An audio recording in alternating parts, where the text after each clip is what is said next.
ladies and gentlemen of the internet, we're back for more E3 2019. This time, we're going to talk about the PC gaming show, but very briefly to start with, we're going to talk about the madness that was the Devolver Digital conference this year. Like, normally we don't really talk about Devolver or PC, but the lack of, like, other big shows, conferences...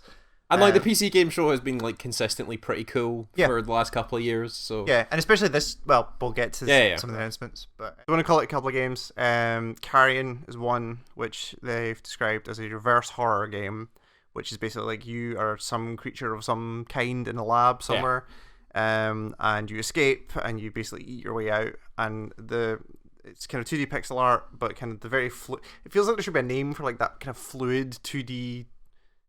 Physicsy pixel art look. Yeah, it's like it's movement like fluid dynamics. It moves like a liquid. But as you move around these tunnels in this lab, like your tentacles will like grab the wall and pull you through, and it's a really cool. Like I've seen gifs of it for months. Propulsion with like the weird spindles that come out of your body. Totally, it's cool. And then my friend Pedro. Yeah, my friend Pedro. It's the game that for years now, at least 3 years. I've been looking at E3. It's literally just like John Woo action shooter game with a weird talking banana that like guides you through this murder fest where your character like has 2 guns and you can move them independently or together, but they can also do like flips and slow down time and kick stuff and like bat bullets out the air, and it basically leads to it's gonna end up being like the r/gaming GIF generator of look at this cool thing I did in my friend Pedro. Totally. And it's gonna be like people flipping through the air and like kicking buckets at people. Well, the one that I kept seeing when it first got announced was like on a basketball court and you're like kicking the basketball at people, knocking them back, getting like guns in the. It looks cool. It's a super cool looking thing, and I really really want to play it just to see if it's easy to pull off the really impressive like spin in the air, kill 6 people stuff. Sure. Just to see what happens. Yeah. But that was kind of it. It was Devolver's kind of short, and it was kind of I think there's more time spent on their own lore bullshit. Yeah, there's a lot more time spent on those actors just being great. Yeah, so I mean their lore bullshit in the nicest possible way. Like they're doing a thing, and I appreciate it.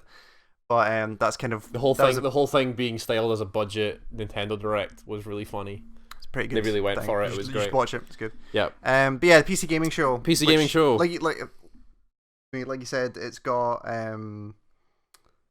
progressively better over the years. Yeah, it seems to be the place for not only PC focused games, but like smaller stuff seems to like go into the PC gaming show. Yeah. Like not the big indie, but like the smaller indies that make games like say that you play as a shark. Sure, like and that sort of thing. They're more inclined to do like this is coming to early access, which is fine because PC thing, but like they don't really talk about that in the other. So it's a 2-hour show, and they talk about quite a lot, but they don't really like say a whole lot. So we're just kind of going to be running down a list of things that happened. Kind of a lot of it is like game names that we saw that went, oh, that looks cool. So again, like every year, shout outs to Day9, who continues to be just the best on-screen host. He's really good. He's very, very good at his job, and he's an excellent streamer as well. You should all go and look at him. So we started out with Evil Geniuses 2, the follow-up to the Evil Genius base building game from like the early 2000s. Yep. Seemed to have the same sort of like art style, same sense of humor. Like it's that kind of weird pulpy 60s sort of. Spy thriller. For people aren't familiar with the original, it was like kind of the same vein as Dungeon Keeper, where you're building an evil base and the good guys will try and invade that base. And it's your job to make traps and train your guys up to stop them. But yeah, look, that I think Evil Geniuses, when you go back and play it now, doesn't hold up too well. So if they can, it's called Evil Genius, by the way. Evil Genius, sorry, not plural. Then yes, if you can go modernize that and bring it back, it could be pretty cool. It's a neat idea. Yeah, it's cool.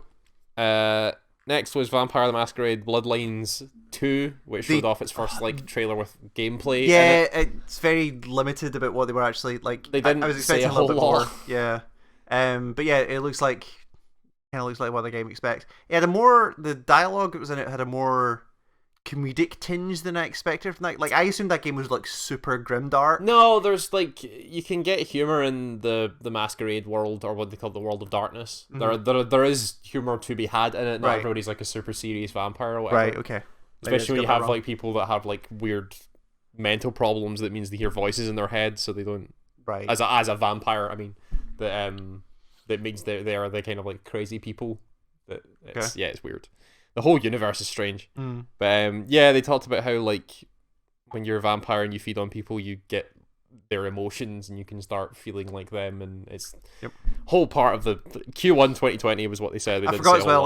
Carrie Ellison's the narrative director, I think, on that game. Something like that, writer or something. So yeah, Scotland represent. Yep, good for her. Next was Starman Sir, which is a weird like 8-bit isometric base building game in space. Yeah, this was super interesting. Like a management game. Kind of, and like. Yeah, it's got that 2D, 3D, like 3D world, 2D character thing. It's kind of very pixel arty, but it's like a space base building thing where people will attack you. There's a moment where like the pirates will attack you and their ships will just like hit random parts of your ship, just break through the walls and pour through it. It's like drop pods or whatever. Looked interesting. It's a neat idea. Maybe cool. Yep. Next was the sequel to Chivalry 2, which is a medieval combat game, which has a very different. Mordhau seems to have eaten its lunch. I imagine when Mordhau came out and started doing gangbusters that they went, oh shit, but we should probably announce this. But they've definitely gone for less realism and more kind of like let's focus on multiplayer modes and stuff like that. They seem to have they're doing the Mordhau thing, which is they highlighted specifically this like their big mode is like an objective based slow push through into like sieging and whatever you want. It wasn't exactly this, but it did sound like they were saying like, oh, our fans most loved mode, and they said something that sounded like team deathmatch. Like, you don't get to claim team deathmatch. No, like, that's not your thing, but no. After that was Mosaic, which I was convinced was a game by Playdead. Because it looked a lot like Inside and Limbo, where it was a weird sort of like block polygonal character in a urban black and white dystopia. Very kind of monochromatic. Yeah, color playing a stuff. tapper game on their phone, which you can go get, by the way. Oh yeah. They're just playing a tapper game on their phone, and it's apparently some sort of like adventure game. Interesting. Very few details. They just rolled the trailer and moved on. Interesting looking little thing. Yeah, it was. Then it was Midnight Ghost Hunt. Yeah. From Coffee Stain Studio, which is a one-man studio. No, it's not. Yeah, it is. Coffee Stain did. Oh, that's the publisher. Sorry. Yeah. It was one-man studio. Because Coffee Stain also did their publishing Satisfactory as well. Sorry, I can't read my own notes. It's a one-man studio published by Coffee Chain. Yeah. It is a 4v1 prop hunt style ghost hunting game where one person is a ghost that can inhabit things in the environment, like vases and suits of medieval armor that everybody has in their house. Yeah. And 4 other players come in as ghost hunters with their echo meters and stuff to try and find the ghost. But the ghost can do things with they can like throw pots and do things with the things that they inhabit to like knock the people out to let them run away and hide more. And it seems to be that's a neat, interesting twist on prop hunt. Prop hunt's always been fun, and then you throw in the kind of supernatural element where they can just throw chairs at you as well. Yeah. This is alright. Cool idea. There is a sequel to a game called Unexplored. Unexplored 2. A game I didn't play. No, so I saw after I saw the announcement, I was flicking through Twitter, and a lot of people were super excited about that. Like they said that a lot of people slept on that first game. It looks really nice, like really kind of flat. It's not cel shaded. It's like kind of flat shaded, looking top down thing. What is it? Is it like a Zelda-ish game? I don't know. I don't want to say in case I'm wrong. I've got no idea what Unexplored is. It looks neat. I just don't know what it is. Fair enough. No world. They then had a big block for FunCon games. So we have an expansion to Mutant Year Zero. Yeah, I talked. Which includes an animate moose. Big. Oh God, did you write down the name? No. You screamed it a couple of times. Like and I can't Big remember. Al, he's a yak. Big yak. That looks pretty cool. I played that game in the podcast. Talked about that game in the podcast. It's cool. I need to put more time into it, but it's a cool idea. A lot of people seem to be really into that game, so I'm glad it's getting an expansion. Then I had Conan Unconquered, which is a Conan strategy tower defense game. Tower defense-y, but rather than like it being, it did look like it was rather than like the normal tower defensive things of you're at the end and there's a run that you put towers on. It seems like you build up a base in the middle and waves come at you from all sides. So you have to defend a town. Yep. Then have Moons of Madness, which seems to be like a first-person horror game Oh, that's the space horror thing. It kind very of Soma vibes. It had some Soma vibes, but like not mechanical. Definitely looked organic. The things that were stalking you in that game looks nice. It's first-person horror game if you like that. Yep. And then a game that everybody thought was an April Fool's joke, which was Conan Chop Chop. Right. Which was announced on April 1st, and everybody thought it was a joke. But then all said this could be cool if you made it. They went ahead and made it. It's a 4-player dungeon crawler in the style of like Castle Crashers. Yep. Castle Crashers is the game it looked like. Yeah, that's what it was. September 3rd, that game is out. So be careful what you make fun of on April Fools, because they might just make it. Yeah. I thought it was exclusively a Blizzard thing. Have they done that a couple times? Yeah, I think like skins and stuff maybe they've done. Then we had a game called Last Oasis? Last Oasis? Last Oasis. Okay, it was right. I can't tell because this thing autocorrects sometimes. Yeah. Which is set in the post-apocalypse, which is the new hotness for video games. Yeah. Can't have the post-apocalypse. It's much more interesting to be post-apocalypse. Post-apocalypse. It's a multiplayer combat game where everybody seems to be a crew on these giant walker. It's a thing. If you've been on the internet for long enough, you've probably seen videos of them. But they're like wind-powered walkers. They're like they go on beaches and stuff like that. And they're entirely wind-powered, and they've got these like spindly legs. They have like a whole array of gears in the middle that gets driven by the wind that causes these like spiral motion. And it looks like everyone's doing that. I think you said, what was the game you mentioned? Guns of Icarus. Guns of Icarus was the game that I got because it was a lot of like people firing big mounted guns off the platform of these big ships, but then also it panned into like smaller scale sword based 1v1 combat. Yeah.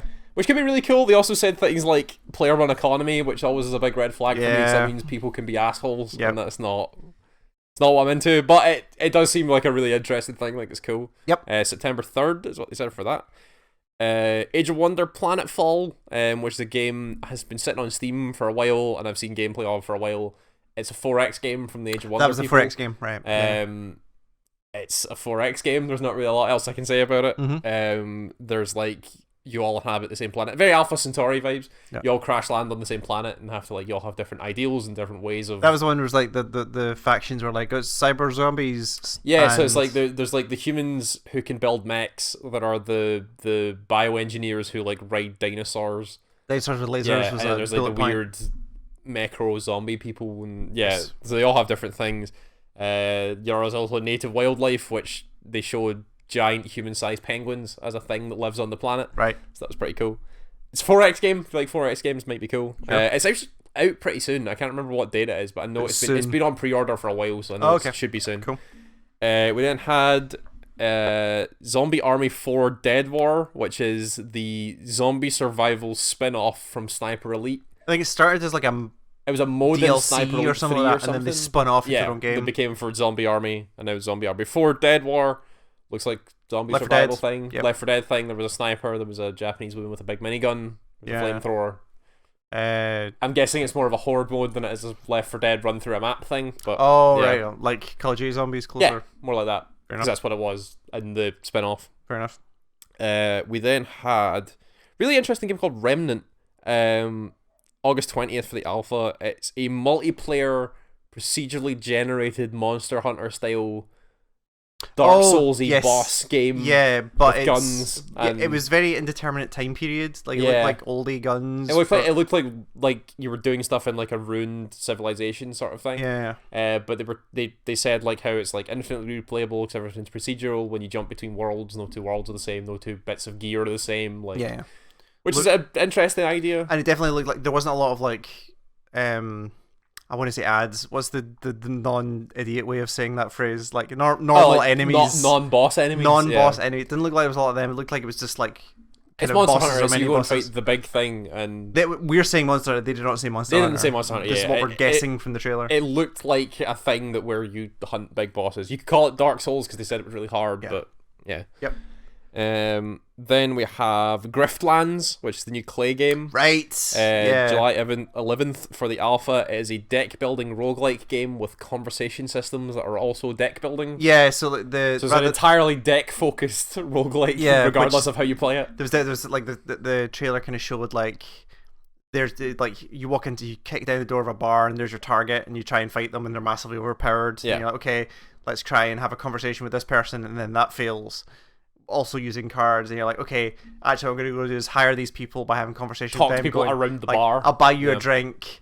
I'll pay you. I've done something for you in the past, so you should help me. Hey, how about you just help me because I'm charming, Yeah. and then you go back and fight the thing. It looks cool. Neat idea. I like. They only said PC for that, right? They didn't say anything else. So yeah, because it definitely. Well, it says they only gave the alpha date, which is only PC. But it definitely looked like the trailer looked like real game footage, and it definitely looked like people were dragging cards up. Yeah, like it would be a mobile thing if possible. Totally. I don't think Clay's ever done mobile. Not to my knowledge, no. Like Invisible Ink or anything never went mobile, no. so yeah. But yeah, it still looks like a Clay game. It has that cartoon their style, style's real their good, hand-drawn style, but done in like I don't near know future-ish. Let's go. Then have the follow-up to Planet Coaster, which is Planet Zoo. Which is, quote, a modern zoo simulation with authentic animals. Those animals look pretty authentic. That hippo did a massive shit. And then that guy ran over with a Hoover. Big Hoover with the big shits. Zoo simulator game. Real nice looking animals. Yep, good looking Zeus building tools and the tools in Planet Coaster. I played a chunk of Planet Coaster. The tools in that thing were really good and really intuitive for building weird things. So it definitely looks like they're using a lot of that. You can get all of your zoo fantasies. Yep. November 5th, is zoo what we said. Fantasies. Your zoo fantasies that we all have. Of course. They then talked about Shenmue 3. Right. That game comes out on November 13th. I don't want to talk about Shenmue 3. No, I know, but we don't want to talk about Shenmue particularly, but it's wild that this is where this came I know, up. right. Yeah, Yu Suzuki came on stage with Day 9 and said, it's coming soon. Yu Suzuki was there and was like, yes, here's more Shenmue. We actually do need to talk about this. The in-game footage they showed looked like old Shenmue. Yeah, but they purposely didn't show the fact that all of the stuff you were doing was probably QuickTime events. And all the voice acting sounded awful. But even the voice acting was like stilted in a way that it is the Shenmue voice acting. So they're going for authenticity rather than making it good. Yeah. Which means it probably won't be good. Yes. But they are doing the thing that they want to do, which is a sequel to Shenmue. It definitely feels like Yu Suzuki, it feels like this is a game that they found, like Yu Suzuki made this himself at your appropriate time after 2. Yeah. And then we're like, oh, we'll do this, we'll up-res it, and then work on it. Like, here's all the audio we recorded 10 years ago. Yeah. However it was very... It's such a weird thing. But what else do you do in a thing where it's like, you cannot touch any part of this game or people will shoot you down? Kill you, yeah, I don't know. Right. You make it QuickTime events and bad voice acting. That game's coming out? Yep, came out November 13th.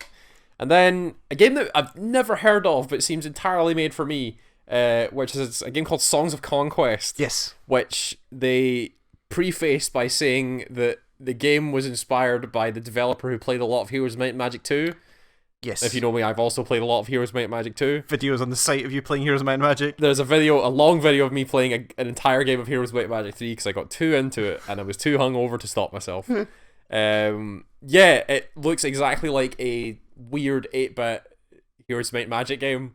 I had that the game you brought up, Octopath Traveler, where I had like 2D sprites for objects and characters, and then like a 3D world around it with light effects. And it had mines, it had chests out in the world. There was just creatures standing out there. Your guy had banners walking around the world. When they interviewed the guy afterwards, it was like, "So what's the combat like?" And he said, "Oh, it's like turn-based and like you deploy your units, and they all have different stats." And it's a Heroes of Might and Magic game and everything but name. Very excited because I never even knew that was a game, and now I'm very excited to play it. What's the date on that? Late 2020 is what the guy says. Did they not say anything about like a? Oh, they said you can sign up for an alpha now if you want to. Yeah. The very quick news about Vermintide 2: they are adding a versus mode like Left 4 Dead, where you get together with your friends and someone can play the Skaven. Yeah. Get your Rattling gunner on. That Skaven had a big fucking Gatling gun. Yeah, Skaven are scary. They don't exist, but they're scary. No. Wait, what do you mean they don't exist? That was it's a Warhammer joke. Okay. the big thing that the Empire did to like cure the Skaven problem was just to say to people they don't exist. It's a myth. Well, even like full-on conspiracy theory. And even though people said there are giant rats outside, they're like, no, that's not real. Right. They just didn't. So everybody, whenever you talk about Skaven, they just say, yeah, but they don't exist. So it's right. Okay. Even though they're in your face with a giant stabby knife, they don't exist. They're doing damage for things that don't exist. Yep. Yeah. Then really cool looking thing called Per Aspera, which seemed like your kind of thing where it was another space management game, but it was more planet focused. Yeah, it seemed to be about like you land on Mars and you're trying to make a colony. Yeah, it seemed like you landed like as a single drone, and then you basically were trying to build up a colony around it. And it looked like, I mean, it's very hard to tell from the trailers, but it did look like it was a lot more about getting resources where resources need to go. Anno was the thing I drew a comparison to, where it was about like you need these specific things, but they are further afield, and you need to be able to link these together. It was as you zoomed out, you saw like resources moving around the grid and stuff like that. It looks it's got a nice look to it as well. So I'll need to check that out when it appears. Then it was the new Michel Ancel. No, Patrick Day. Oh, I can't remember. Oh his name. no! I didn't write this guy's name down. The Assassin's Creed dude who left to make Michel Ancel. What's his name? Patrice Desolé. Patrice Desolé. Ancestors is the name of the game. Is he described it as like a can you survive your ancestors' history sort of thing. Yeah. Looks like you play as a group of chimps going around the world being chimps, being your common ancestor. August 27th is what is said there. We then moved on to the auto chess guy. Dragon Nest came out and said auto chess is coming to PC on the Epic Store. Yep, that game's out on mobile now. Yes, you can play auto chess if you want on your phone. This is non-Dota auto chess. This is just called auto chess.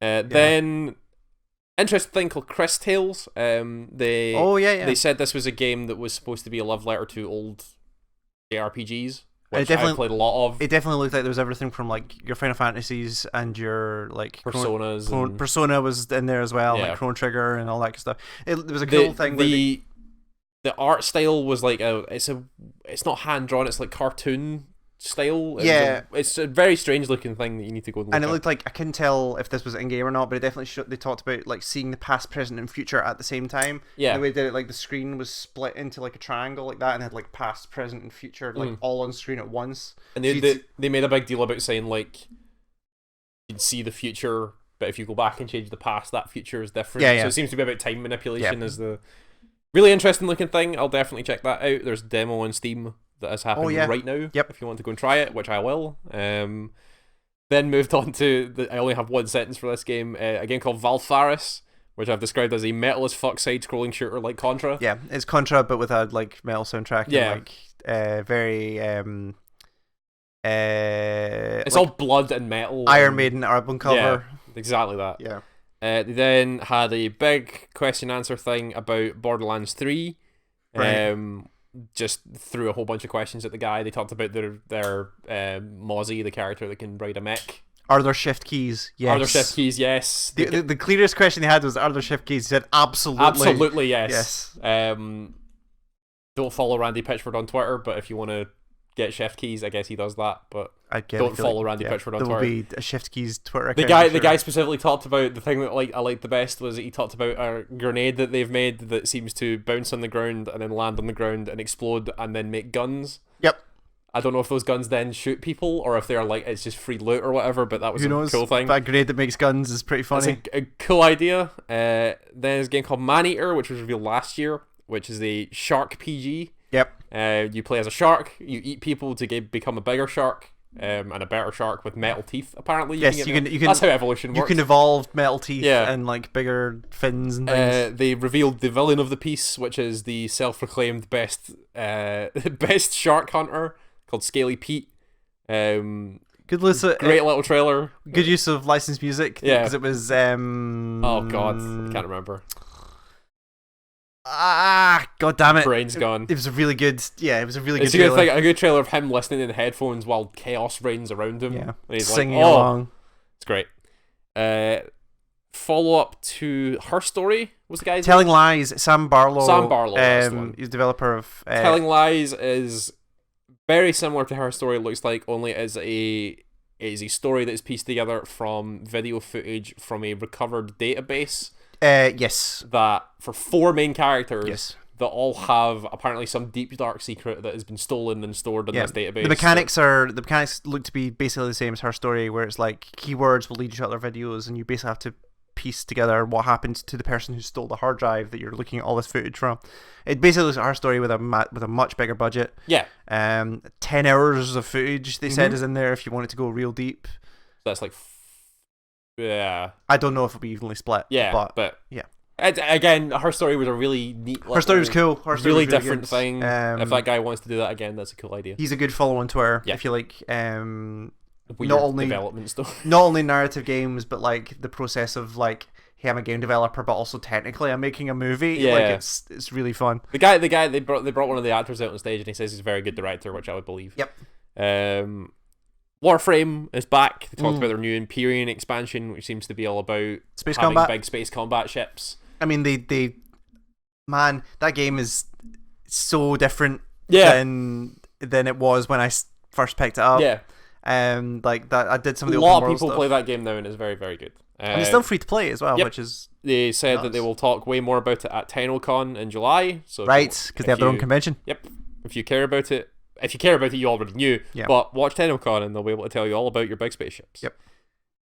Then a game called Genesis Noir that I have one note beside that was just what the fuck just happened. So Genesis Noir was a game I've been following for a while. They put out a thing start of last year-ish, which was like it wasn't a demo, it was like here's the kind of style and tone we're going for. And it's basically like a jazz-based adventure game set during a lot of jazz. Set during the Big Bang. Yeah. But it's got a very kind of there was a moment where you did a duel with a saxophone and a double bassist, but a lot of the stylized, like the graphic design is very much of like old jazz covers. Yeah. And it's like line drawing in black and white, and it looks awesome.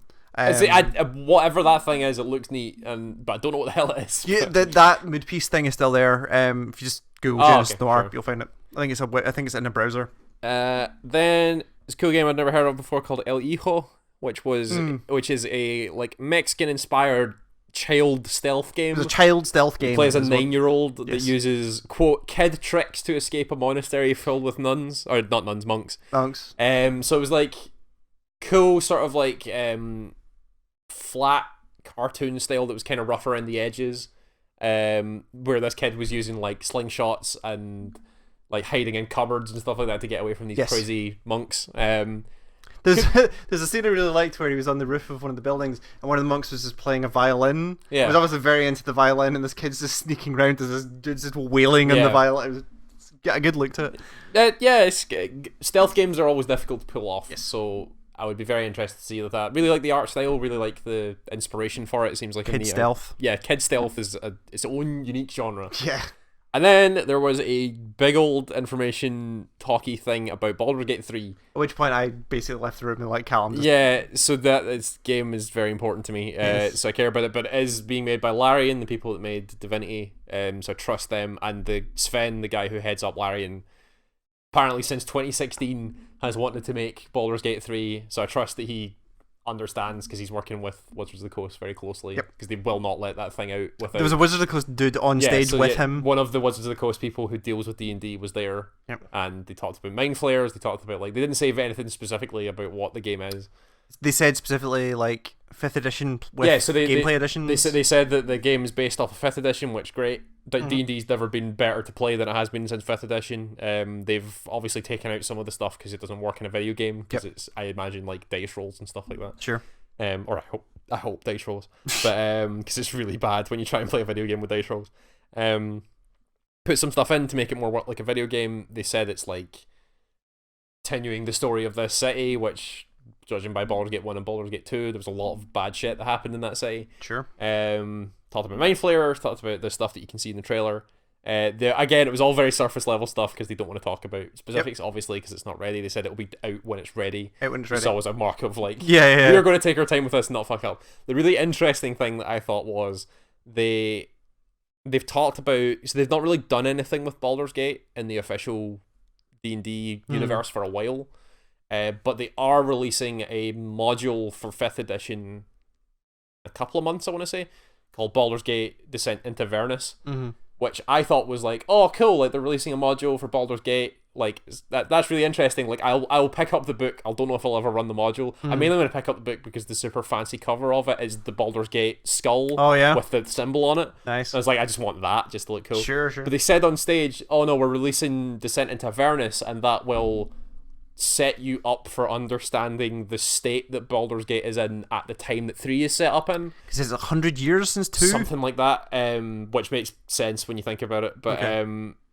yeah, which I think is really cool because they're tying together their product with the actual So that means I now have to get that book and like maybe run it or at least read through it to make sure that I can understand it. But yeah, I thought that was really neat. Bring together everything. That's a cool thing for the people who care about that game. Bringing out an actual tabletop module for it. Yeah, makes total sense. It's more they are tying it to the module we're already releasing and having it as a through line, which is great. Yeah, cool. Yeah, but that was the PC game show. A lot of games, a lot of really cool. I really like it for seeing the smaller stuff. There's a lot of like interesting stuff ideas you've never out there. heard of, or stuff that get lost in other things. And I actually do like. I probably never would have heard about that Songs of Conquest game until it was out. Totally. But now I know that it's there. I can get. And there's definitely a lot of. I like there's a place where you can go. This is coming to early access. Go have a look at it and see what you want. And like it's the only place I've seen so far. I mean, we've only really seen 2 conferences, but we didn't talk about Bethesda. I just realized. Oh yeah. Ha. But it's the only one we've seen so far that has demos. Like a couple of things have come out and be like, "There's a demo. Go play it." Yeah, which would be cool. Yeah. Yeah. So next up is Ubisoft in a matter of minutes. Oh really? Is it right now? Yeah, we've got like 10 minutes. Okay. Well, we should go get that. But yeah, so Ubisoft, and then there's Square Enix and Nintendo, which we'll deal with later. We'll have a conversation about whether because Bethesda was small. Like there was a lot of Doom, and there's not much to say other than Doom looked really cool, and there was a bunch of small stuff that I don't really care about. But also like Youngblood, Youngblood was cool, and their new thing, Deathloop, which looks interesting, but they didn't really give a lot of details for. Yeah. So. Yeah, we'll see. We might end up talking about that on the podcast. Podcast seems like a better place. Yeah. So we will see you. So we'll see you for Ubisoft. Goodbye.